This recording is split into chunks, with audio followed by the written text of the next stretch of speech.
एक भिखारी ने एक आदमी की पूरी दुनिया ही बदल दी, लेकिन कैसे? इसके लिए तो आपको पूरी कहानी देखनी पड़ेगी।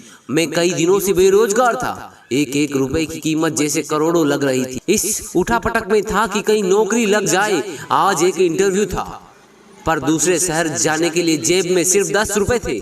मुझे कम से कम 200 रुपए की जरूरत थी। अपने इकलौते इंटरव्यू वाले कपड़े रात में धोकर पड़ोसी की प्रेस मांगकर तैयार कर पहन लिए। अपनी योग्यताओं की मोटी फाइल बगल में दबाकर 2 बिस्कुट खा के निकल पड़ा। लिफ्ट लेकर, पैदल चलकर, जैसे तैसे चिलचिलाती धूप में तरबतर होकर बस स्टैंड इसी उम्मीद पर पहुंचा कि शायद कोई पहचान वाला मिल जाए जिससे सहायता लेकर इंटरव्यू के स्थान तक पहुंच सकूं। काफी देर तक खड़े रहने के बाद भी कोई नहीं दिखा। मन में घबराहट और मायूसी, क्या करूंगा, अब कैसे पहुंचूंगा? पास के मंदिर में जा पहुंचा।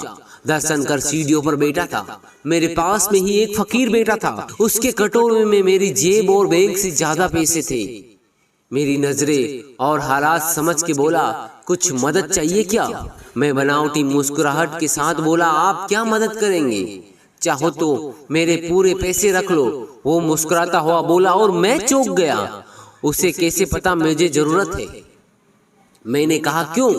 शायद आपको जरूरत है। वो गंभीरता से बोला, हाँ है तो, पर तुम्हारा क्या? तुम तो दिन भर मांग कर खाते हो। मैंने उसका पक्ष रखते हुए बोला।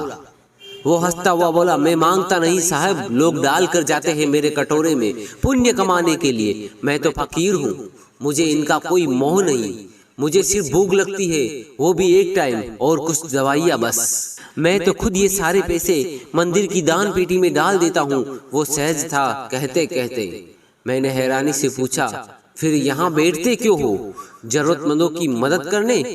कहते हुए वो मंद मंद मुस्कुरा रहा था। मैं उसका मुंह देखता रह गया। उसने 200 रुपए मेरे हाथ में रख दिए और बोला, जब हो तब लौटा देना। मैं उसका शुक्रिया जताता हुआ वहां से अपने गंतव्य स्थान तक पहुंच गया। मेरा इंटरव्यू हुआ और मेरा सिलेक्शन भी हो गया। मैं खुशी खुशी वापस आया। सोचा उस फकीर को धन्यवाद दे दूं, उसे थैंक यू बोल दूं। मैं मंदिर पहुंचा। बाहर सीढ़ियों पर भीड़ लगी थी। मैं घुस के अंदर पहुंचा। देखा वह फकीर मरा हुआ पड़ा था। मैं भौचक्का रह गया, हैरान रह गया, परेशान हो गया। मैंने दूसरों से पूछा, यह कैसे हुआ? पता चला वो किसी बीमारी से परेशान था, सिर्फ दवाइयों पर जिंदा था। आज उसके पास दवाई नहीं थी और ना ही पैसे थे उन दवाइयों को खरीदने के। मैं हैरान होकर उस फकीर को देख रहा था। अपनी दवाइयों के पैसे वो मुझे दे गया। जिन पैसों से उसकी जिंदगी चल रही थी, उन पैसों से वो मेरी जिंदगी बना के चला गया। भीड़ में से कोई बोला, अच्छा हुआ मर गया, ये भिखारी भी साले बोझ होते हैं, कोई काम के नहीं होते हैं। मेरी आंखें डबडबा गई। वो भिखारी कहाँ था? वो तो मेरे लिए भगवान ही था, नेकी का फरिश्ता था, मेरा भगवान था। मित्रों, हम में से कोई नहीं जानता कि भगवान कौन है, कहाँ है, किसने देखा है भगवान को। बस इसी तरह मिल जाते हैं। जय श्री राधे राधे, जय श्री राम, जय हनुमंते।